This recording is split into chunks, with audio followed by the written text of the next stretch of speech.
이번 시간에는 그 전산세무 1급 이론에서 두 번째 원가회계 정리 파트의 두 번째 파트예요.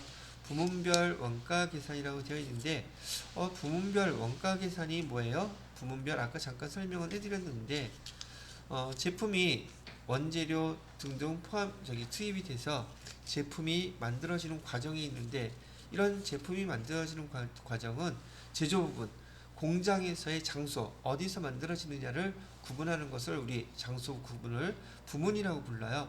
그럼 부문에는 제품이 만들어지는 부분을 제조 부분이라고 부르고, 그 다음에 그 제품을 만드는 제조 부분을 보조하는 부분을 보조 부분이라고 부르는데, 보조 부분의 대표적인 것은 그 공장의 그 장소에서는 제품이 만들어지지 않아요.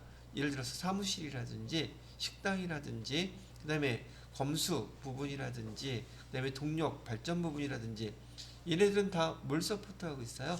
제조 부분을 서포트하는 부분, 보조 부문이라고 얘기하는 것이 바로 그 보조 업무를 보는 장소라는 뜻이거든요. 그러다 보니까 여기 부문별 원가 계산에 의 원가 부분 어떻게 설정이 되는지, 부문별 원가 계산 절차 요걸 어떻게 진행하는지, 보조 부분비 배분은 어떻게 하는지, 이런 항목들을 설명해 드린다는 얘기를 합니다. 자, 다음 파트에 보시게 되면 아까 원가 계산의 단계에서 요소별 원가 계산하는 거 보여드렸고, 지금 두 번째 단계 부문별 원가 계산을 하는 거예요. 부문별에서는 크게 이 부문을 제조 부분과 보조 부분 이 두 가지로 구분을 해요. 자, 보조 부분 원가 계산이라는 부문별 원가 계산하는 것은 제가 조금 전에 말씀해 드렸던 것처럼 부문이라는 것은 원가가 발생하는 장소의 개념이에요. 그래서 여기 부문별로 원가 계산을 할 때는 그 발생하는 장소별로 원가를 집계하세요. 그래야지 부문별 원가 계산이 될 테니까요. 그 다음에 특정 제품 원가로 배부하는 배부 절차라고 되어 있는데, 그 부분이 제조 부분이 됐던 보조 부분이 됐던 여기의 말뜻은 이런 거예요. 여기에 제조 부분이 있고요. 요 밑에 보조 부분이 있어요. 여기는 제조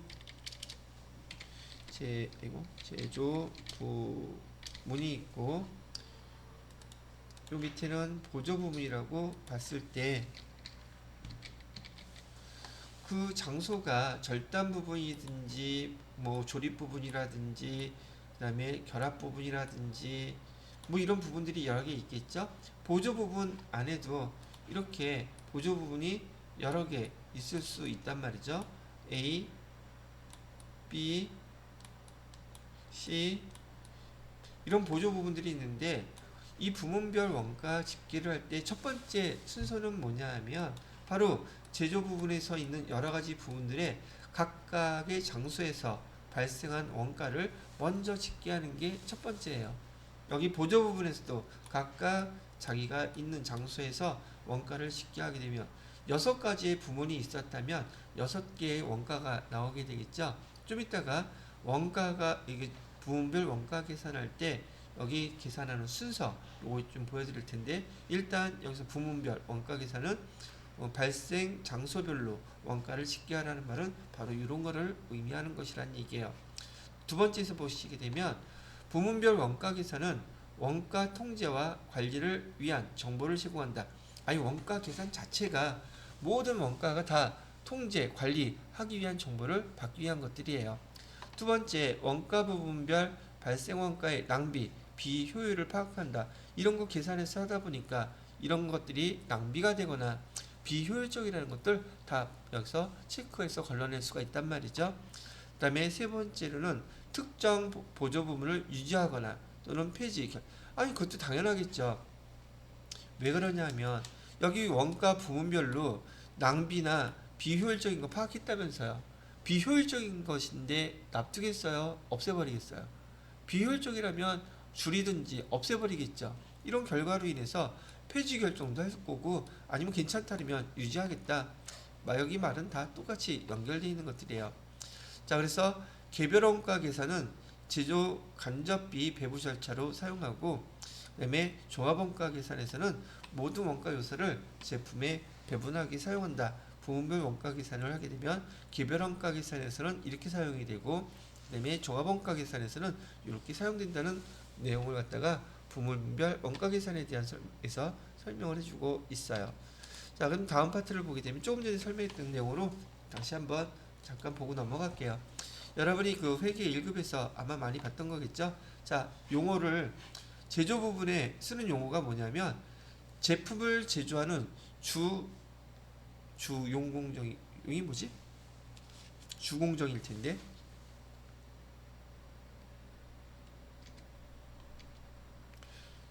주용이 아니라 주요 공정이겠다 이거겠죠.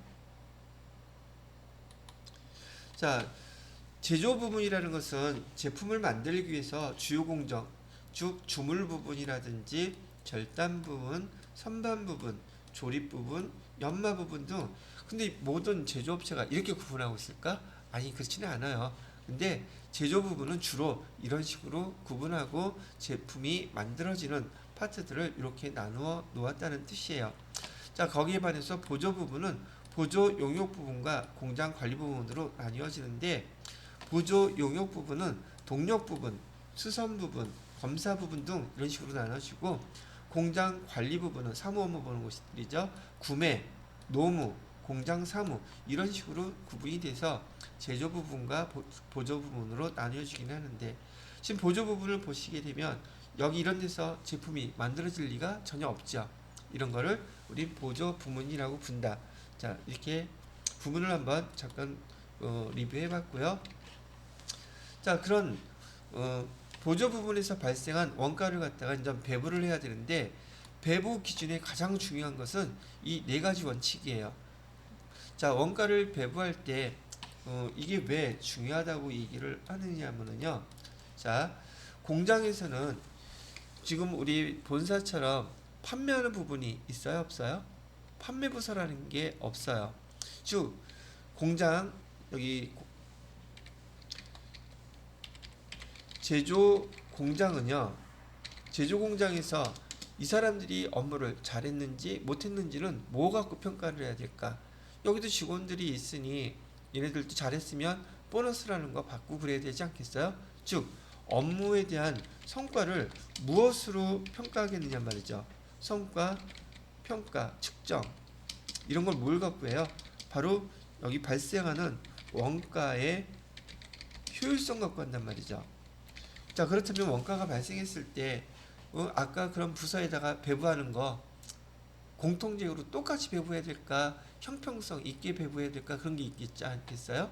그래서 이 하여튼간에 원가에 대해서 배부라는 거 많이 들어보셨을 텐데, 원가의 배부 기준에는 뭐니 해도 제일 중요한 게 인과관계로 배분을 해야 된다는 게 가장 근본적인 원칙이에요. 원가가 발생했을 때 인과관계 기준으로 배부해 줄 것. 두 번째, 부담 능력 기준으로 배부해 줄 것. 세 번째, 수혜 기준으로 배부해 줄 것. 네 번째, 공정성, 형평성에 맞춰서 배부해 줄 것. 즉 제조 공장에서 각 부서의 업무 성과 측정은 바로 그 원가 갖고 하기 때문에, 원가가 별볼일 없이 많이 발생한다는 것은 효율성이 그만큼 떨어진다는 것을 의미하므로 그 부서에 대한 평가가 나빠지는 걸 원하죠. 그러다 보니까 인과관계 없이 합리성 없이 그 원가를 막 배분하게 되면 안에서는 쌈 난단 말이죠. 그래서 원가 배분할 때는 요 네 개가 가장 중요한 기준으로 배분을 해줘야지 돼요.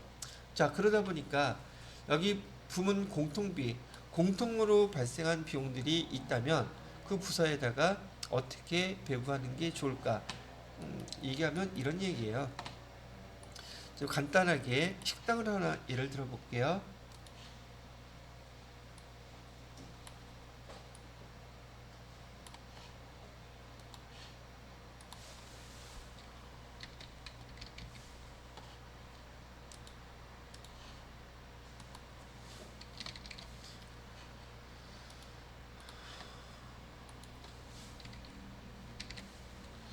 자, 식당에서 제조 부분에 있는 직원들도 보조 부분에 있는 직원들도 식당에 와서 식사를 했어요.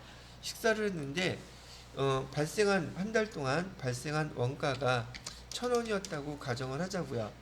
근데 이 1,000원이라는 그 금액을 제조 부분에도 배부해야 되고 보조 부분에도 비용을 배부해서 얘가 일단 없어져야 된단 말이죠.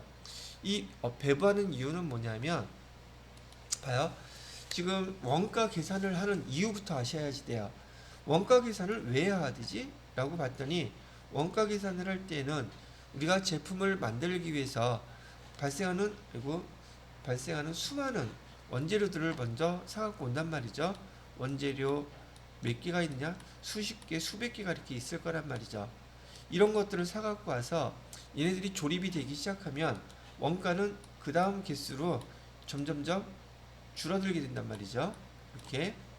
그래서 여기 세 개가 조립돼서 하나의 또 다른 어떤 형태가 됐고, 두 개가 조립돼서 또 다른 어떤 형태가 됐고, 또 얘도 마찬가지로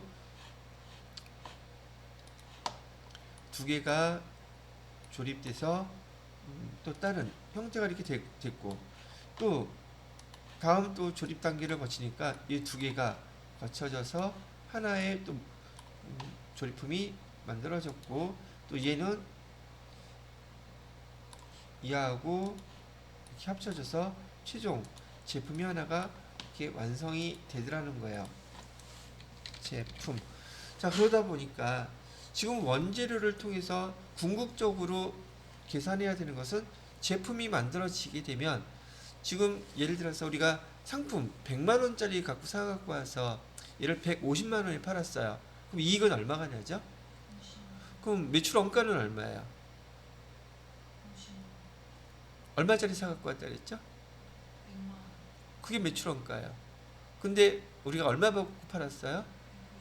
그러니까 150만원은 매출액이고, 상품 사갖고 온 거 100만원은 매출 원가고, 그래서 이익이 50만원 난 거예요. 그러면 얼마 주고 사와서 이익 얼마 붙여서 파는 건 금방 알겠는데, 제조업에서는 완성품을 사갖고 오는 게 아니라 원재료를 사갖고 와서 이렇게 제품을 만들어야 그 제품 하나에 얼마인지를 알아야지 이익을 붙여 팔 거 아니에요.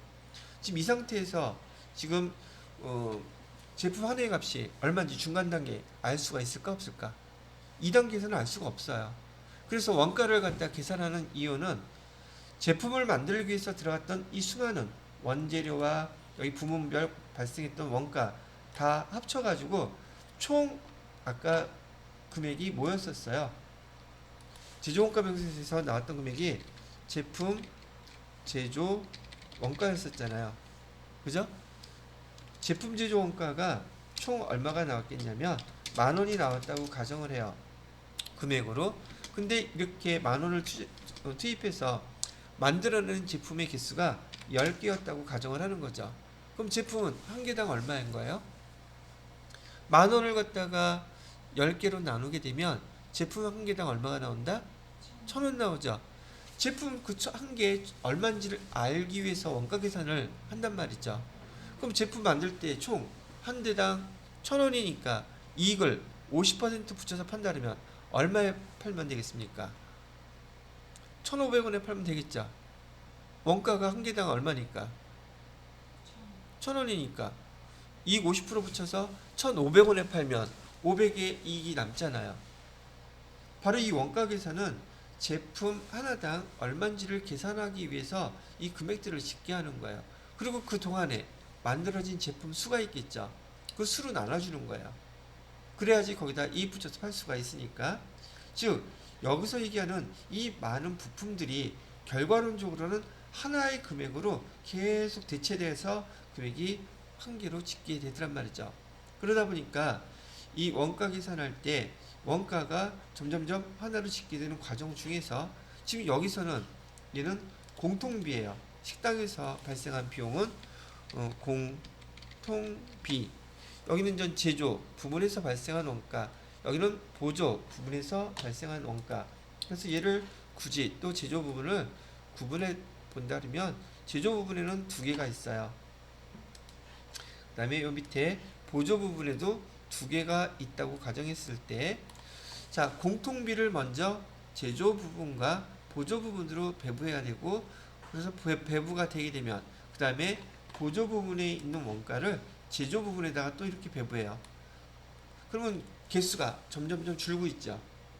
여기서 공통비에서 발생한 거 보조 부분, 지조 부분 나눠서 없앴고, 그다음에 보조 부분에서 발생한 모든 원가를 제조 부분에다가 배부해서 얘도 없애고, 제조 부분에서 전 집계된 모든 원가는 다음 단계에서 어디다가 다 배부하게 되느냐면 제품에다가 배부하게 되는 거예요. 그게 바로 요런 단계라고 얘기해 드린 거고요. 그래서 여기가 제품이라는 데다가 배부하는 절차가 이렇게 진행되게 된단 말이죠. 근데 이 공통비 발생했던 이 식당에서 발생한 1,000원을 제조 부분에 500원, 그다음에 보조 부분에 500원 그냥 반 뚝 잘라서 배부하게 되면 합리성이 있을까 없을까? 제가 아까 배부할 때 뭐 갖고 배부하라 그랬어요? 인과관계 있어야 된다 그랬었죠. 그렇게 배부하면 인과관계가 있겠어요? 없겠어요? 없단 말이에요. 그럼 인과관계가 있으려면 식당 같은 경우는 사람들이 와서 먹는 거기 때문에 직원들이 그 배부 기준을 갖다가 여기 제조 부분에 지금 70명이 있고요. 그 다음에 보조 부분에 여기 만약에 30명이 있다고 한다면 이 인원수대로 배부하는 게 인과관계가 있는 거겠죠. 그죠? 아니면 평수로 할까? 평수로 하면 인과관계가 있을까? 그 다음에 뭐 킬로와트 수 그런 걸로 하면 인과관계가 있을까? 없단 말이에요. 그래서 이런 배부 기준을 원가를 배부할 때는 인과관계가 반드시 필요한데 공통비를 여기 제조 부분에 보조 부분에 배부할 때 그러면 발생한 원가 1,000원 중에서 제조 부분에 얼마 배부하면 되겠어요? 두 개 합치면 100이죠. 100에서 70% 해당되는 거니까 1,000원 곱하기 70% 하면 되겠죠. 그러면 얼마를 배부하면 돼요? 제조 부분에다가는 700원을 배부해주고 그 다음에 여기 보조 부분에다가는 300원 이렇게 배부해주기면 인과관계도 있고 공정성, 형평성도 있고 거기 비례해서 금액을 배부해줬으니 저기 불평불만이 있을 리가 없겠죠. 이렇게 배부해줘야 된다는 얘기예요. 그런 다음에 보조 부분에서 발생한 비용 전체를 갖다가 제조 부분에다가 배부해준단 말이죠. 여기 제조 부분에 배부하는 방법은 세 가지 배우셨을 거예요. 직접 배부법, 두 번째로는 단계 배부법, 이건 회계 1급 때 나온 거예요. 세 번째로는 상호 배부법. 이런 방법으로 보조 부분에 있는 그 발생한 원가들을 제조 부분에다가 배부해 주는 것이란 말이죠. 근데 지금 여기서 설명하려고 하는 것은 바로 이 배부 기준, 부문 공통비를 갖다가 배부할 때 배부 기준은 이런 것들이 합리적이고 상식적이고 인과관계가 있는 항목들이라고 회계 1급에서 시험 문제 자주 출제가 됐던 항목들이에요. 자, 뭐가 있나 한번 볼까요? 자, 보시게 되면 여기 아까 얘기했던 거 뭘로 할까요? 복리후생비. 복리후생비는 직원들한테 보너스 줄 때 배부 기준이 오면 좋겠어요. 여기 배부 기준은 직접 노무비 기준으로 한다든지 복리후생비는 직원들에 관련되니까 조업원 수에 대해서 배부를 한다든지 이게 배부 기준이 된다는 얘기예요. 만약에 건물 감가상각비나 임차료 같은 경우는 어떻게 배부하면 될까요? 그러면 거기 배부 기준은 인과관계가 그 건물의 점유면적, 사유면적으로 배부한다든지 또는 건물 금액을 기준으로 배부하는 게 인과관계가 있는 것이라고 본다는 얘기예요. 그래서 여기 부문 공통비가 발생됐을 때 배부하는 기준들은 이 옆에 있는 배부 기준들이 나름 인과관계가 있는 항목들이라고 봐서 합리적으로 이런 걸로 배부하게 되면 배부 기준이 잘 일치가 되더라. 이것도 시험 문제 여러 번 출제가 됐던 항목들이란 말이죠. 부문 공통비도 인과관계 기준으로 배부 기준이 이런 것들로 하게 되면 인과관계 있고 공정성, 형평성도 있고 뭐 이렇게 된다는 얘기예요. 자, 그런 다음에 부문 공통비 아까 배분을 했으니까 다음번에는 보조 부분비도 이런데 동력 부분, 수선 부분, 검사 부분, 구매 부분, 노사 관리 부분 이런 데서 발생한 이런 그 원가들을 배부할 때 어떤 걸로 배부해 주면 돼요? 인과관계가 있는 거. 동력 부분은 뭘로 하면 인과관계가 있겠어요?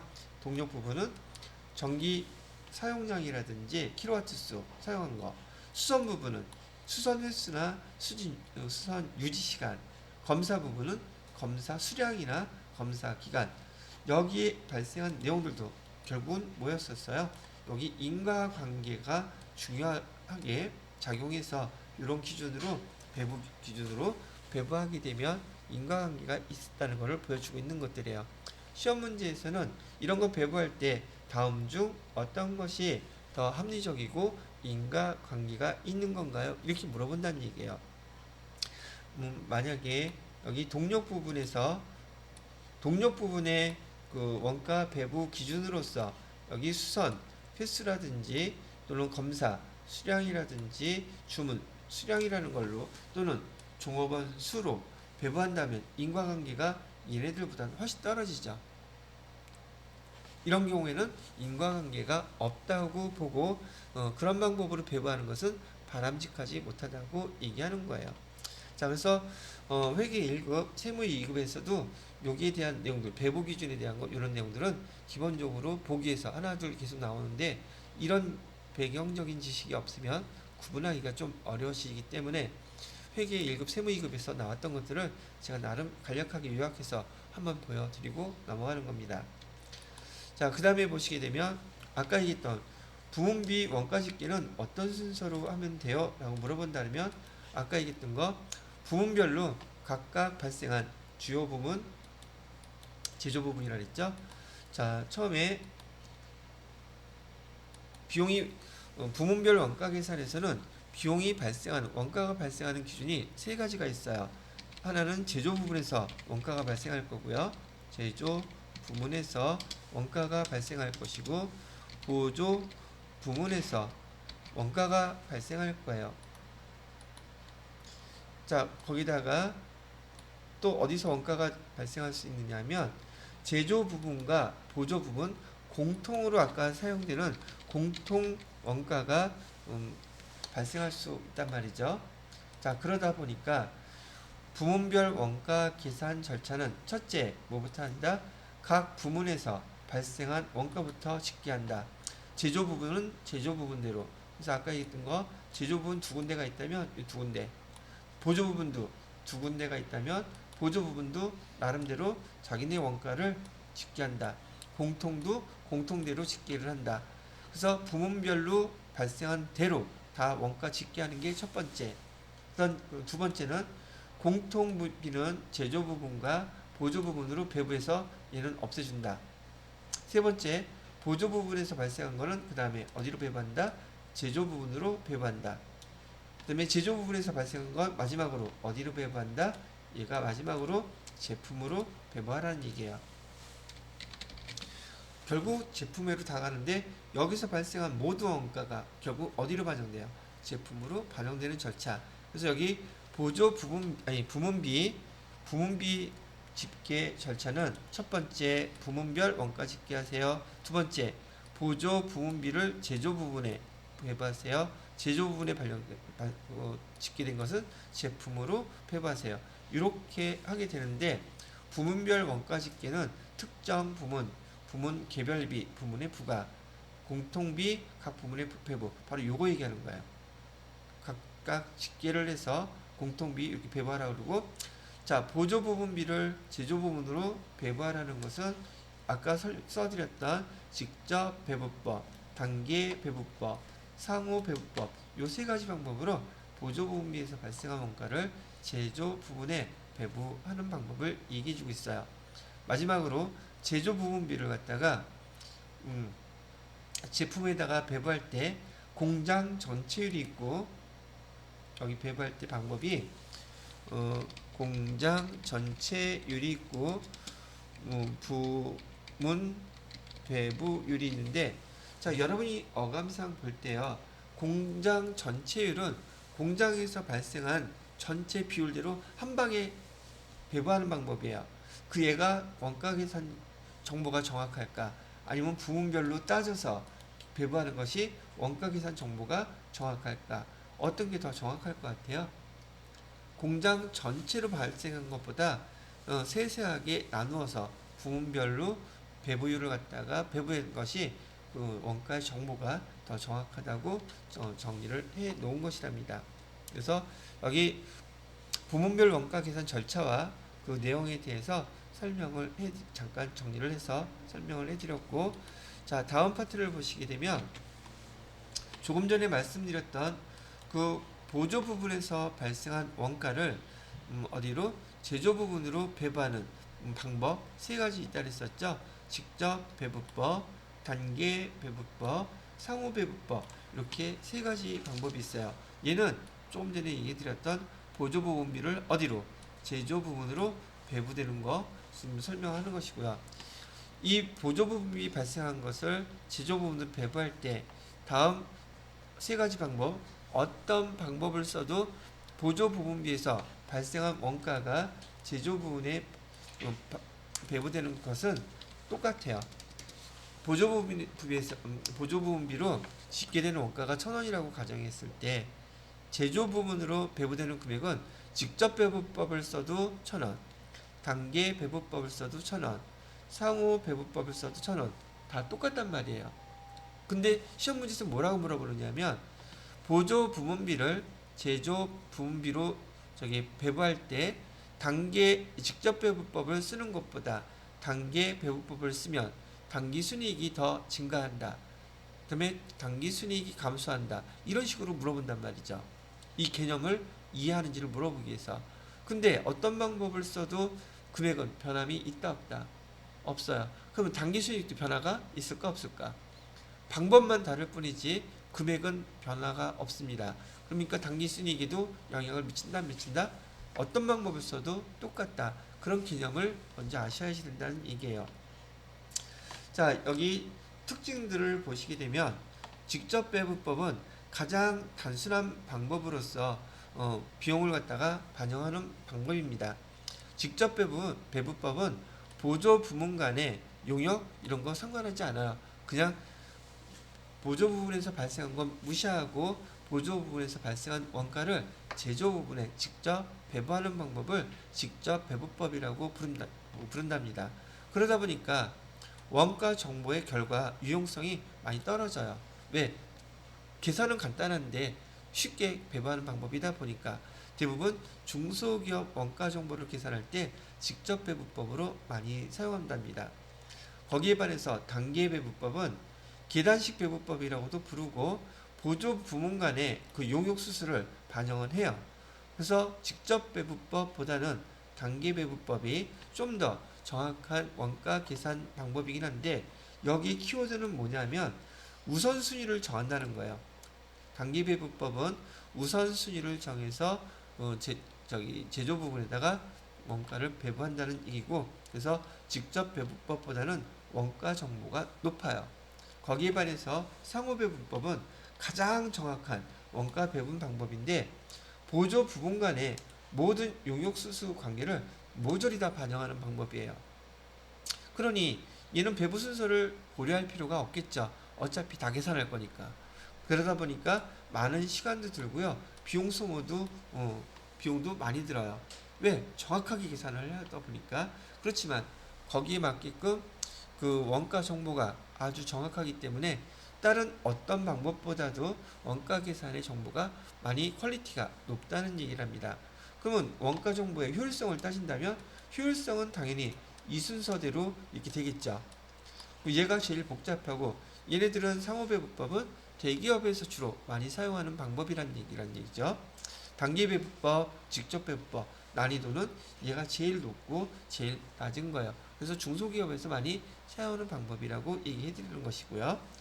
자, 이렇게 직접 배부법, 단계 배부법, 상호 배부법의 특징을 보고 난 다음에 이거에 대한 그 방법들 중에서 조금 전에 설명해 드렸던 직접 배부법, 단계 배부법, 상호 배부법은 보조 부분에서 제조 부분으로 배부하는 방법이긴 한데 여기에 두 가지가 결합이 돼요. 단일 배부율법과 이중 배부율법이 있단 말이죠. 여기 그래서 제조회사에서는 직접 배부법을 쓰면서 여기 단일 배부율법을 사용하는 회사가 있고 단계 배부법을 사용하면서 단일 배부율법을 사용하는 방법, 상호 배부법을 사용하면서 단일 배부율법을 사용하는 방법, 이렇게 세 가지 방법이 나오고요.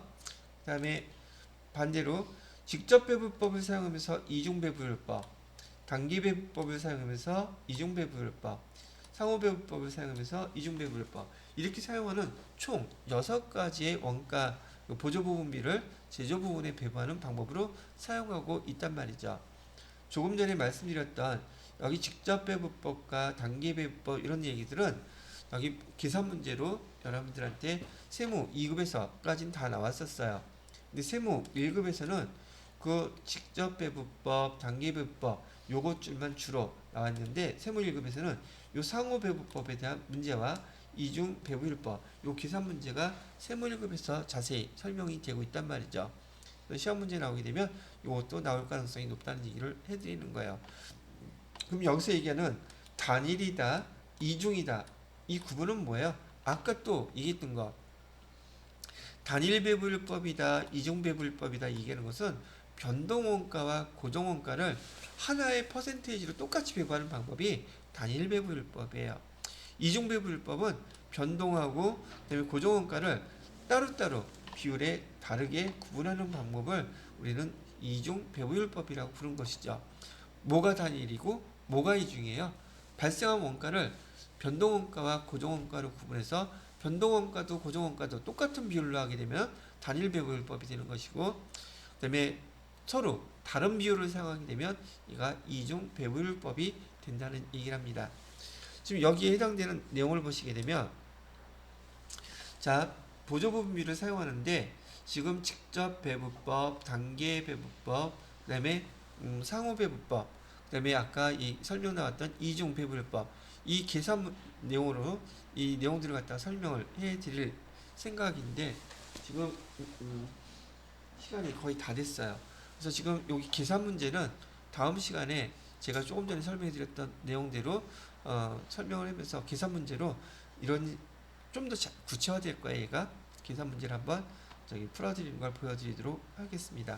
지금 여기 시간이 모자라니까 여기까지만 해서 마무리 짓도록 하고요. 지금 제가 설명해드린 이 내용들은 지금 이 내용들을 갖다가 앞에서 학습하신 것들이 부족하다면 지금 제가 요약된 것들만 설명하다 보니까 여러분이 읽어볼 시간이 없을 수도 있잖아요. 이 내용 어디 있다고요? 유튜브에 있어요. 그래서 그 내용들을 조금 보셔야지 얘가 좀 더 이해하기가 쉽지 않을까 싶어요. 그래서 얘는 다음 시간에 여기 부분별 그 원가 계산에 대한 계산 문제 하나씩 제가 다 풀어드리면서 마무리 짓도록 하겠습니다. 오늘은 여기까지만 하고 마무리 짓게요.